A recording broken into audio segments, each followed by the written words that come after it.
Compensate कर रही है।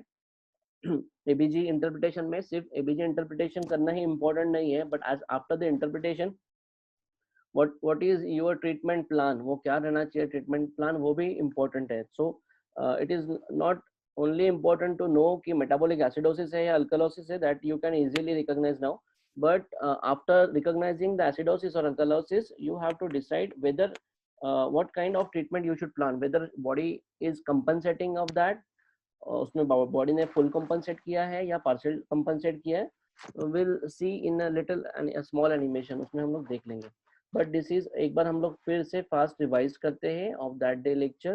दिस इज, दो चीज हमें मोस्टली देखना है, एक तो पीएच स्केल। पीएच स्केल में अगर 7.4 के नीचे अगर पीएच जा रहा है, that means blood is going to be acidic, this is the acidic side of the blood.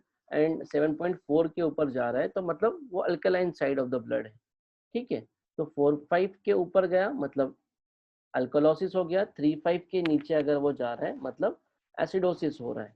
तो that we have know now कि what is acidosis and what is alkalosis. Normal level हमें पता है,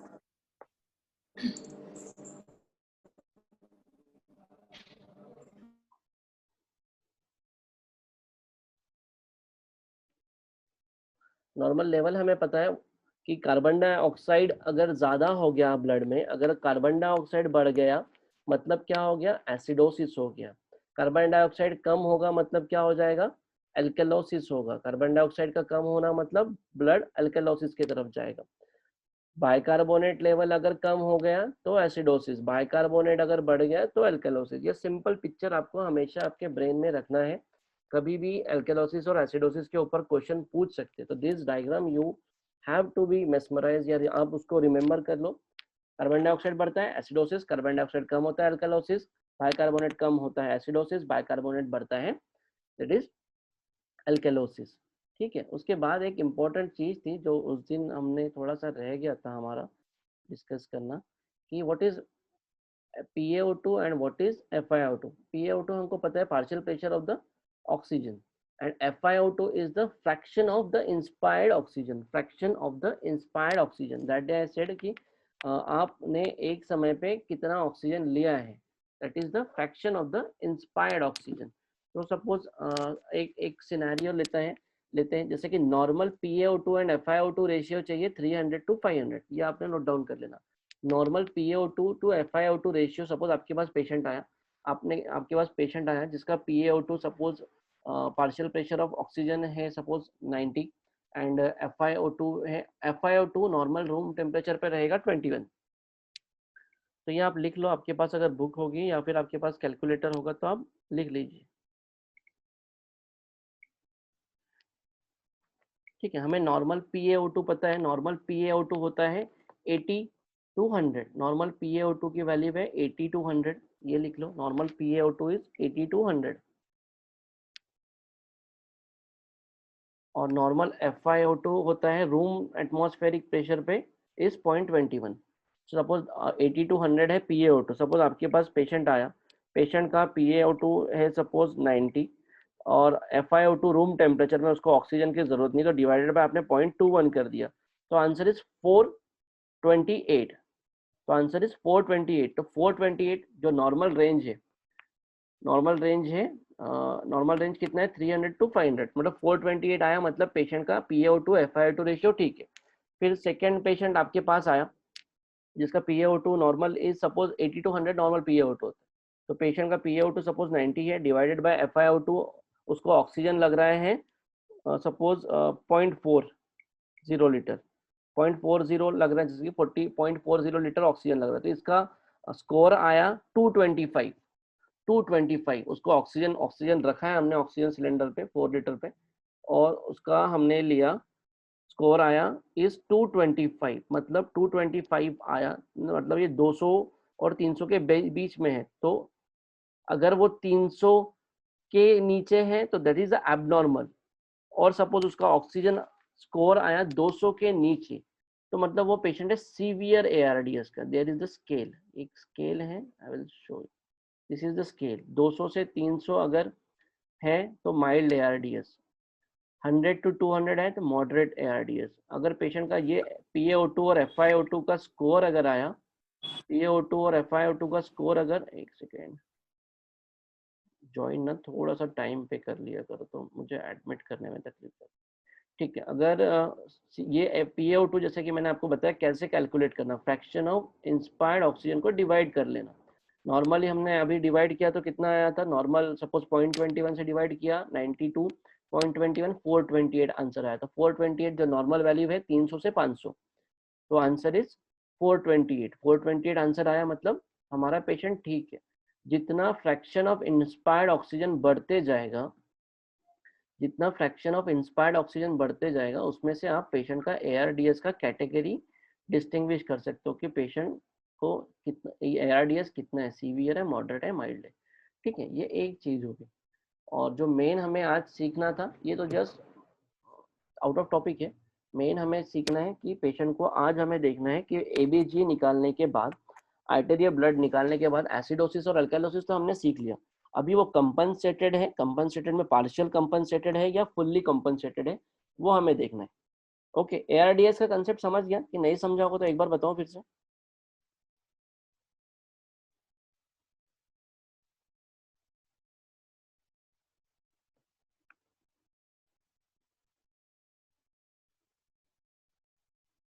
समझा है ना, आवाज आ रही है? समझ गया। ARDS समझ गया ना, हाँ। तो इसमें कुछ ज्यादा बड़ा तामझाम नहीं है और इतना कुछ ये भी नहीं है, सिर्फ this is the Berlin criteria for ARDS severity है, Berlin criteria of ARDS severity है। आपको सिर्फ PaO2 देखना है, डिवाइड बाय FiO2 करना है, कितने लीटर पे ऑक्सीजन है, बस इतना, कोई पूछेगा नहीं। Main topic we have to go is, जो हमें आज देखना है कि कंपनसेशन, उसके लिए थोड़ा सा टाइम ज़्यादा लगेगा, बट देखते हैं आज हुआ तो ज़्यादा अच्छा है। Share screen,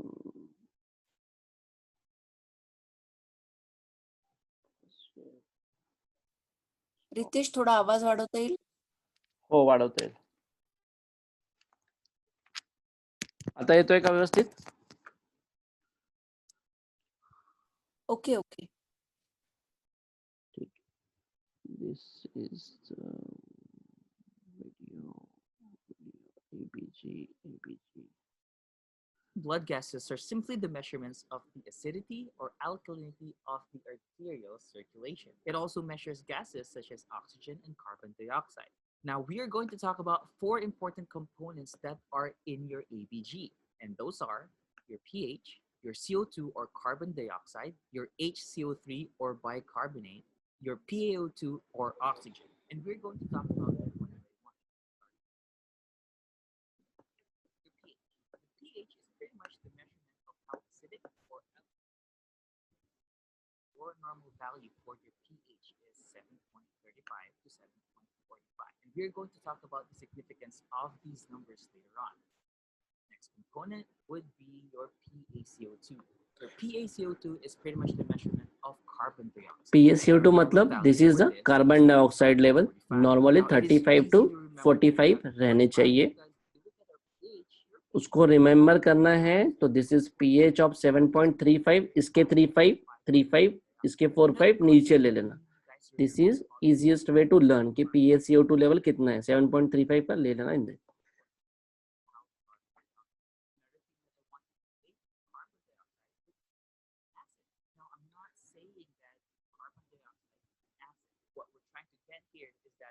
The amount of carbon dioxide is directly proportional to the number of hydrogen ions being produced, which is related to acid. अगर आपके ब्लड में कार्बन डाइऑक्साइड ज्यादा हो गया तो मतलब वो ब्लड वो पीएच एसिडिक होगा। ठीक है, that is you have to know. मतलब ये 45 के अगर ऊपर जा रहा है, अगर 45 के ऊपर जा रहा है तो ब्लड एसिडिक हो रहा है। ठीक है, वो हमने देख लिया।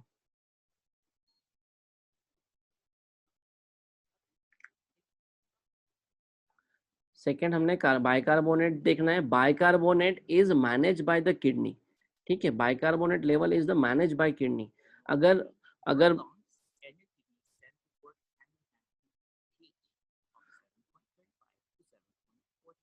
हमारी किडनी और लंग हमारे पीएच को मेंटेन करने का काम करती है, दोनों साइमल्टेनियसली काम करते हैं। अगर ब्लड बहुत ज्यादा एसिडिक हो जाए तो body bicarbonate level release, kidney bicarbonate बनाना शुरू करेगी to compensate the acidity of the ये। अगर ब्लड में बहुत ज्यादा अल्कलाइनिटी हो जाता है तो यूरिन बाइकार्बोनेट को निकालना शुरू कर देगी टू मेंटेन द पीएच। तो किडनी का बहुत बड़ा हाथ है रेगुलेशन में ऑफ द पीएच। तो this is the normal value, जो मैं बार बार बोल रहा हूँ कि ये बहुत इंपॉर्टेंट है। 7.3545, 3545 एंड 2226। कोई कोई बुक में अलग अलग वैल्यूज दी है, but this is the standard value. तो ये आपको याद रखना है। ओके तो हमें क्या देखना है अभी, identify if it is acidosis और अल्कलोसिस। ये एसिडोसिस है या अल्कलोसिस है, उसका कॉज क्या है, इट इज रेस्पिरेटरी एसिडोसिस है या मेटाबॉलिक एसिडोसिस है। और तीसरा हमें जो मेन आज देखना वो कंपनसेटेड है या अनकंपनसेटेड है, दैट वी हैव टू सी।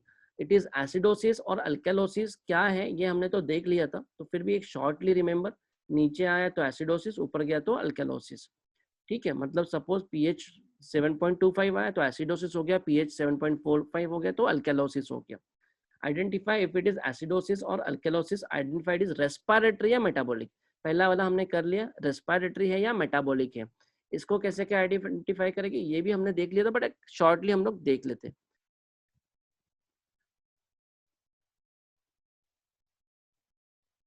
देखो रेस्पिरेटरी है, अगर वो कोई चीज अगर रेस्पिरेटरी है तो मतलब कार्बन डाइऑक्साइड, मतलब लंग में प्रॉब्लम है। अगर वो मेटाबॉलिक है मतलब जो बॉडी के रेगुलेशन में प्रॉब्लम है, तो उसे किडनी मैनेज करेगी। ओके, सपोज पेशेंट का डायरिया, डिसेंट्री, लूज मोशन होके आता है तो वो मेटाबॉलिक कॉज में रहेगा मोस्टली। अगर कोई पेशेंट हाइपर वेंटिलेशन या हाइपो वेंटिलेशन में आता है तो वो रेस्पिरेटरी कॉज में रहेगा।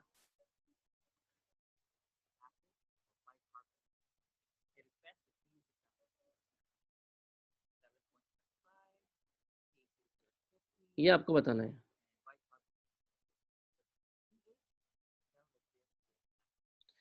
व्हाट इज दिस, ये कौन सा होगा, ये आपको अभी सारे के सारे आपके लिए एग्जाम है जितना भी है। व्हाट इज दिस एंड क्या डायग्नोसिस है इसका? Respiratory acidosis. It's very good. It is the respiratory acidosis.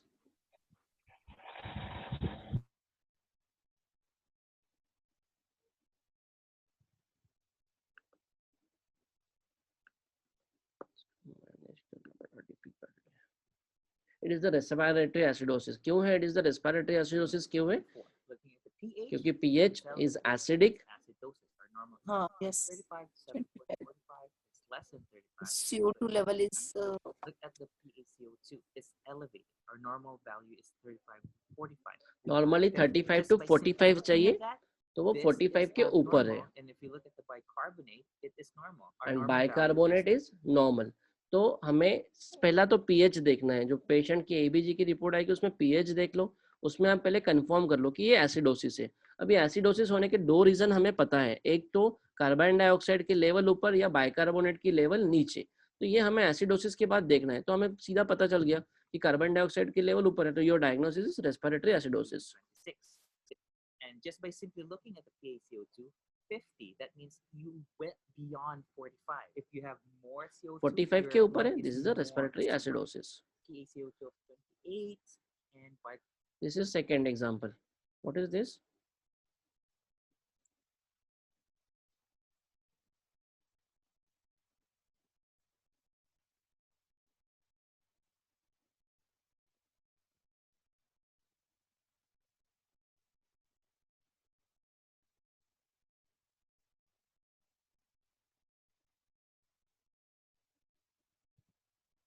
क्यों इतना टाइम?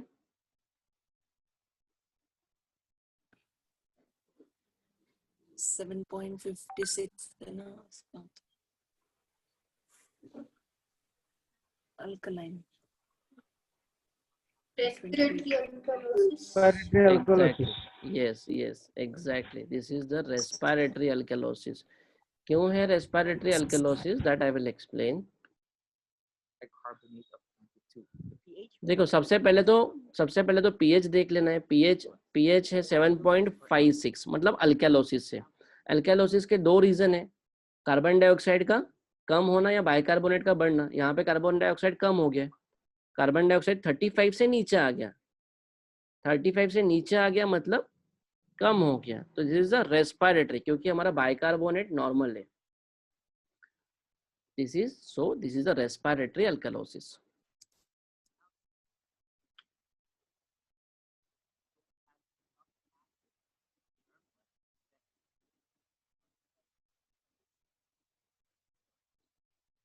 और क्योंकि bicarbonate is normal. This is third example.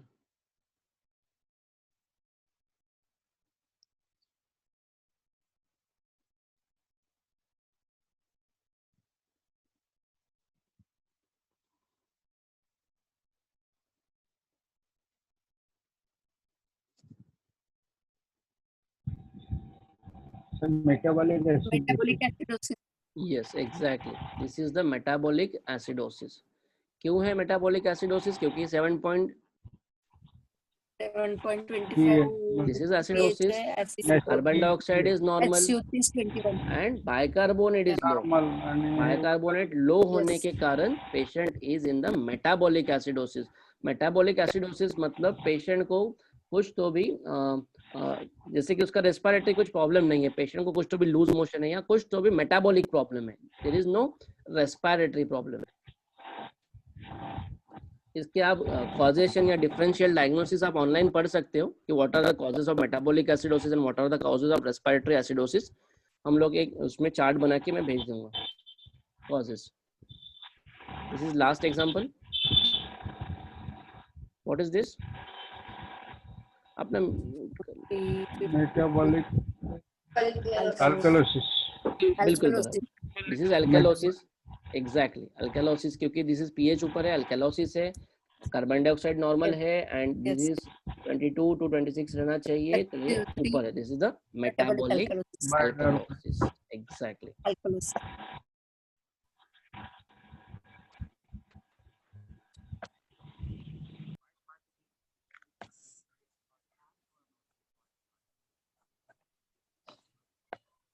Bicarbonate इसमें एबनॉर्मल है, that's why it is the metabolic alkalosis. अभी हमें पढ़ना है मेन वाला चीज, ये तो हमने सब देख लिया था, मेन है अभी identify if it is compensated और अनकॉम्पनसेटेड। मतलब बॉडी इसको ठीक कर रही है या फिर बॉडी ने ठीक करना शुरू नहीं किया, आपको मेडिसिन या इंजेक्शन की जरूरत है, दैट वी हैव टू सी। सबसे पहले आइडेंटिफाई करना है एसिडोसिस है या अल्कलोसिस है, फिर आइडेंटिफाई करना है वो रेस्पिरेटरी है या मेटाबॉलिक है, एंड थर्ड वो कॉम्पनसेटेड है या नॉन कॉम्पनसेटेड है। तो ये थोड़ा सा ट्रिकी है कॉम्पनसेटेड और नॉन कॉम्पनसेटेड वाला, इसको थोड़ा सा ध्यान से देखना।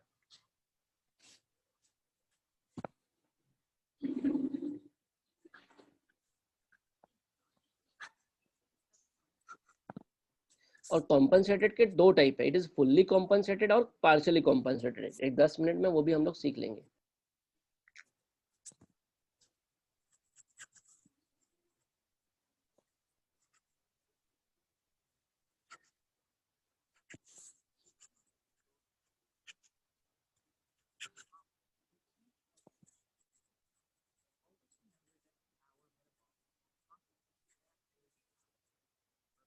देखो हमेशा याद रखना कि अगर हमें रेस्पिरेटरी प्रॉब्लम है, अगर हमें पेशेंट को रेस्पिरेटरी प्रॉब्लम है, सपोज पेशेंट रेस्पिरेटरी एसिडोसिस में है या रेस्पिरेटरी अल्कलोसिस में है, तो उसको कॉम्पनसेट करेगा बाइकार्बोनेट।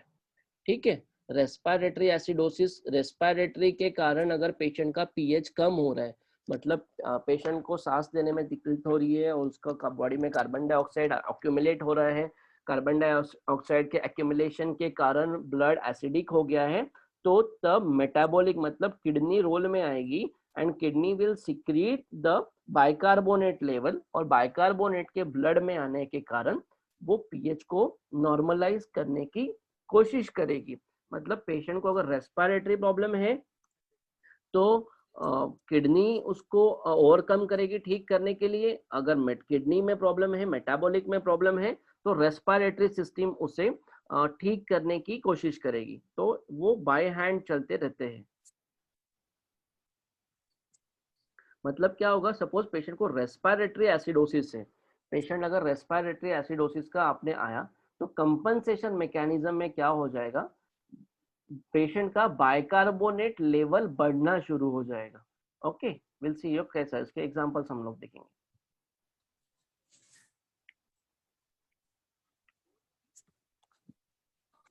अगर पेशेंट रेस्पिरेटरी अल्कैलोसिस में है तो बाइकार्बोनेट लेवल कम होना शुरू हो जाएगा, मतलब किडनी यूरिन से बाइकार्बोनेट को बाहर निकालना शुरू कर देगी अगर पेशेंट रेस्पिरेटरी अल्कैलोसिस का है। सेम अकॉर्डिंगली उल्टा मेटाबॉलिक में, पेशेंट अगर मेटाबॉलिक एसिडोसिस में है तो कार्बन डाइऑक्साइड उसको मेंटेन करेगा।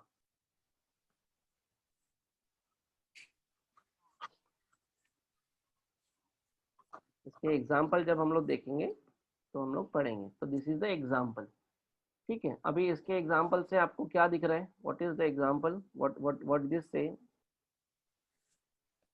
What you are thinking?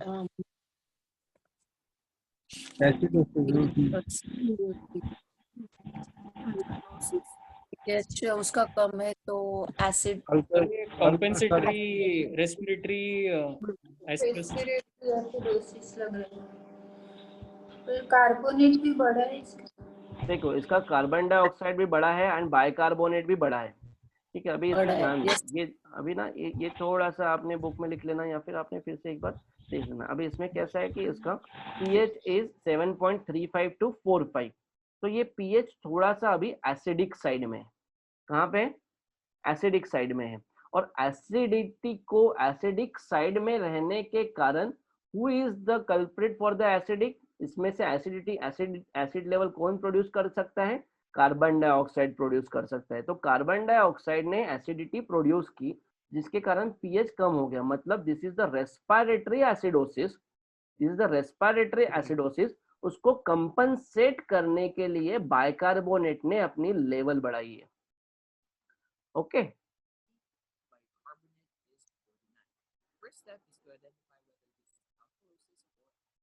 समझा? किसी को कुछ डाउट है इसमें? No sir. This is acidosis,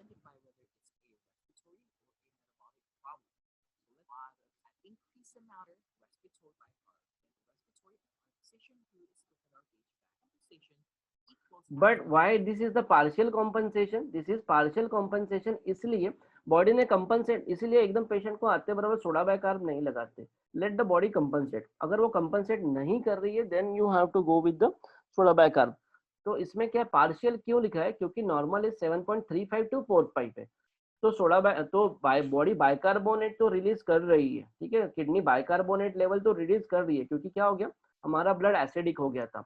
acidic हो गया था मतलब सपोज ये 12 बजे ब्लड पेशेंट का 12 बजे का रिपोर्ट है, सपोज पेशेंट का हमने 9-10 बजे अगर रिपोर्ट लिया रहता तो ये बाइकार्बोनेट की लेवल और कम रहती थी और ये ब्लड और एसिडिक रहता था, मतलब ये सपोज ये 7 पे रहता था, 7.0 पे रहता था।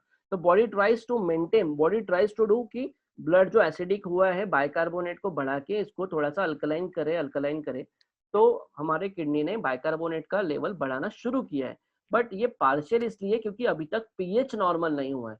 जब पीएच 7.35 टू 7.45 आ जाएगा, जब पीएच 7.35 टू 45 आ जाएगा, दैट टाइम इट मींस कि ये पूरा कंपनसेट हुआ है, देन उसको बोलेंगे फुल कंपनसेटेड।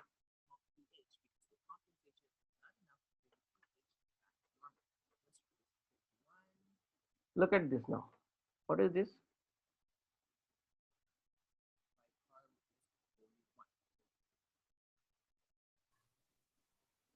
अल्कलाइन है और respiratory alkalosis, respiratory alkalosis.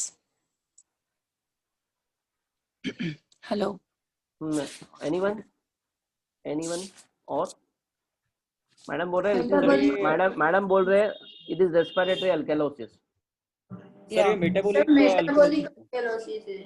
Exactly, it is the metabolic और अल्कलोसिस। उसको कंपनसेट कर रहा है कार्बन डाइऑक्साइड। बिल्कुल CO2 बढ़ा है। बिल्कुल बराबर। CO2 बढ़ा है। Okay okay okay okay look, देखो अगर 7.45 के ऊपर जा रहे तो it is alkalosis. Carbon dioxide अगर बढ़ने के कारण कुछ हुआ रहता बॉडी में, कार्बन डाइऑक्साइड बढ़ने के कारण हुआ रहता तो वो एसिडिक में जाता था। Okay okay okay okay. हाँ तुम्ही पूछा ना।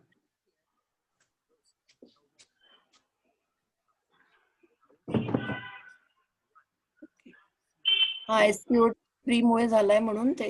ओके, ठीक आहे रितेश, कळलं. हाँ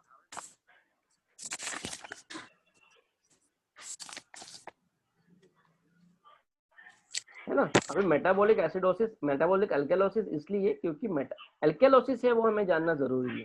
दिस इज अल्कलोसिस है. अल्कलोसिस का रीजन क्या है वो ढूंढना है. अल्कलोसिस का रीजन हमें पता है, एक तो कार्बन डाइऑक्साइड कम या बाइकार्बोनेट ज्यादा. कार्बन डाइऑक्साइड कम दिख रहा है कि यहाँ पे नहीं, बाइकार्बोनेट ज्यादा दिख रहा है, मतलब बाइकार्बोनेट ज्यादा है और अल्कलोसिस है. तो this is the metabolic alkalosis. Carbon dioxide अभी अल्कलाइन हुआ है तो कार्बन डाइऑक्साइड अपनी लेवल बढ़ा रही है कि उसको थोड़ा सा एसिडिक की तरफ लेके आए. दैट्स व्हाई कार्बन रेस्पिरेटरी उसको कंपनसेट कर रहा है by increasing the carbon dioxide. But ये अभी भी पार्शियल है. पार्शियल क्यों है? क्योंकि अभी 7.35 to 45 के बीच में आया नहीं है.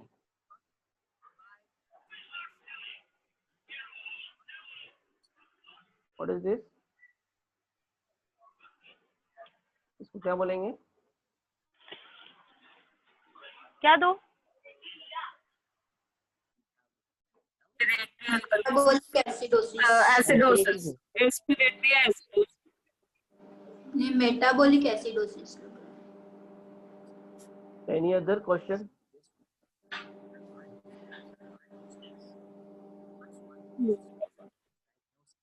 तो ऐसे इसमें क्या करना है आपको कि एकदम जंप नहीं करना. Never goes to the reading always. First do the diagnosis. pH normal से पीएच इज नॉर्मल. ठीक है. कार्बन डाइऑक्साइड बढ़ा हुआ है. ठीक है, 35 to 45 चाहिए. और बाइकार्बोनेट भी बढ़ा हुआ है. ठीक है, कार्बन डाइऑक्साइड भी बढ़ा है एंड बाइकार्बोनेट भी बढ़ा हुआ है. तो अभी आपको ये देखना है इसमें कि आपका पेशेंट रेस्पिरेटरी कंप्लेंट लेके आया है. ठीक है, रेस्पिरेटरी कंप्लेंट लेके आया है, डायरिया, डिसेंट्री, लूज मोशन लेके आया है. ठीक है, एंड उसमें डायग्नोसिस कैसे करना.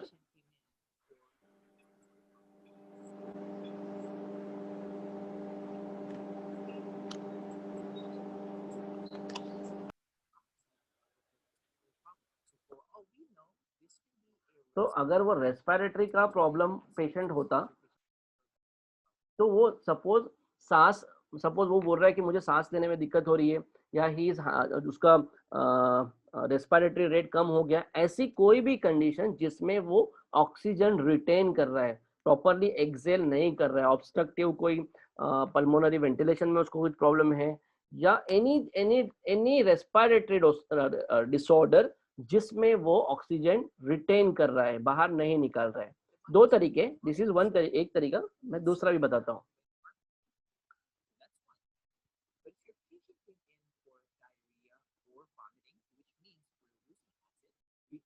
अगर पेशेंट डायरिया या वोमिटिंग लेके आ रहा है, लूज मोशन लेके आ रहा है, इसका मतलब वो बॉडी में से उसका एसिड निकल रहा है, तो उसके कारण बाइकार्बोनेट रहेगा. दिस इज बट सेकेंड तरीका. देखो क्या करना है कि जो नॉर्मल स्केल थी ना, जैसे कि 7.35 to 7.45, 7.35 to 7.45 वाली, तो बीच में क्या है, 40 is the centre.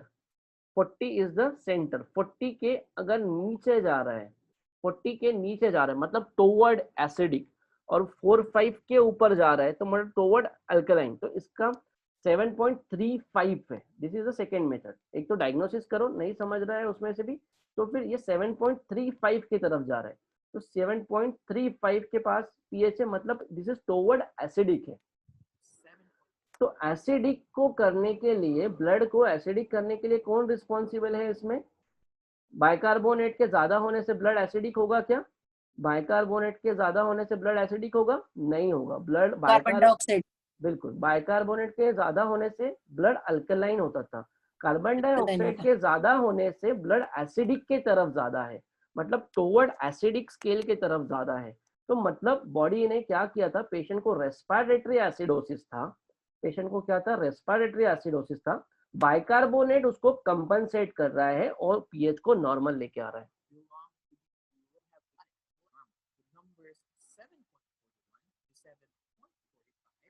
belong to the upper half of the normal range. So again, in theory, तो this is the normal acidic, मतलब इसमें अगर रहा तो आप फिर भी एसिडिक कॉज देखिए 7.35 टू 7.39 की तरफ भी है। अगर आपको एसिडिक कॉज मिल रहा है तो देखिए एसिडिटी किसके कारण हो रही है ब्लड में, या आपको अल्कलाइन कॉज दिख रहा है, मतलब 7.41 से 45 की तरफ दिख रहा है, तो अल्कलोसिस होने के लिए कौन रिस्पॉन्सिबल, कार्बन डाइऑक्साइड या तुम्हारा बाइकार्बोनेट?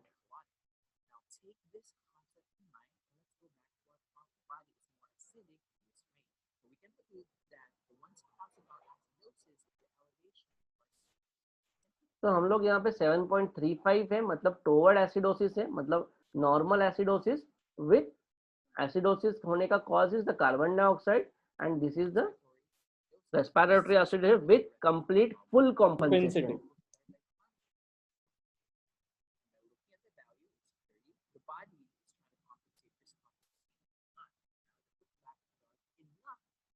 तो दिस इज फुल कॉम्पेंसेशन, क्योंकि बॉडी ने पीएच को नॉर्मल ला लिया है।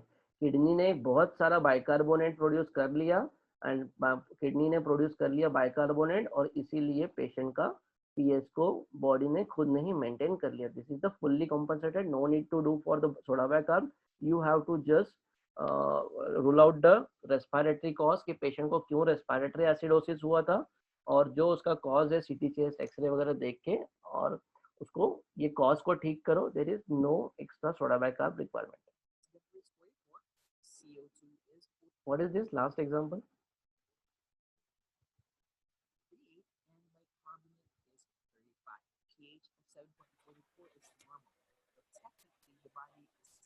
Metabolic alkalosis.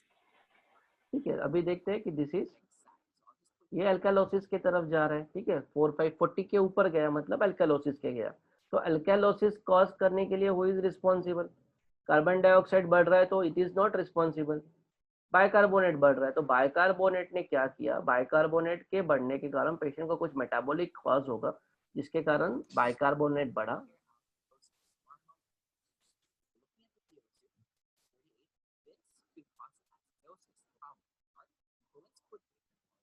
So this is metabolic alkalosis and carbon dioxide is compensating.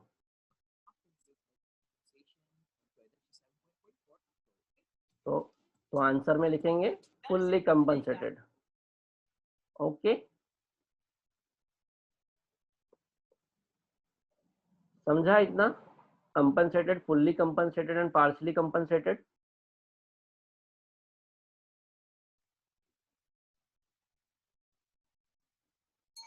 Hello, आवाज आ रहा है?